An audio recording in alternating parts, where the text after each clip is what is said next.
ஆனா ஆண்டவர் சொல்லுகிறார், அதெல்லாம் ஒண்ணுமில்லாமல் போய்விடும். நீங்கள் பயப்படுகிறபடி ஒன்றும் நடக்காது. அவைகளை ஒன்றுமில்லாமல் செய்கிற பயங்கரமான தேவன் உங்களோடு கூட இருக்கிறார். நீங்க அதை விசுவாசித்து, என்னுடைய ஆண்டவர் பயங்கரமான பராக்கிரமசாலியாக என்னோடு இருக்கிறார், ஆகவே என் சத்துருக்களை என்னை மேற்கொள்ள முடியாது, இந்த பிரச்சனை என்னை மேற்கொள்ள முடியாது, இந்த வியாதி என்னை முடக்கிவிட முடியாது, இந்த பயங்கரமான தேவைகள் என்னை கலங்க பண்ண முடியாது. என்னால் என்னுடைய தேவன் பயங்கரமான காரியம் செய்கிறவர். விசுவாசிக்கிறீங்களா? அப்படி சொல்றீங்களா?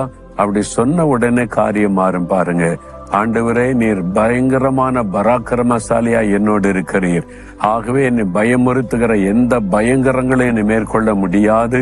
இயேசுவின் நாமத்தில் அவைகளை நான் மேற்கொள்ளுகிறேன். எனக்கு விரோதமாய் எழுங்குகிற பயங்கரமான சத்துருக்களை சிதறடிக்கப்பட்டு போகிறார்கள்.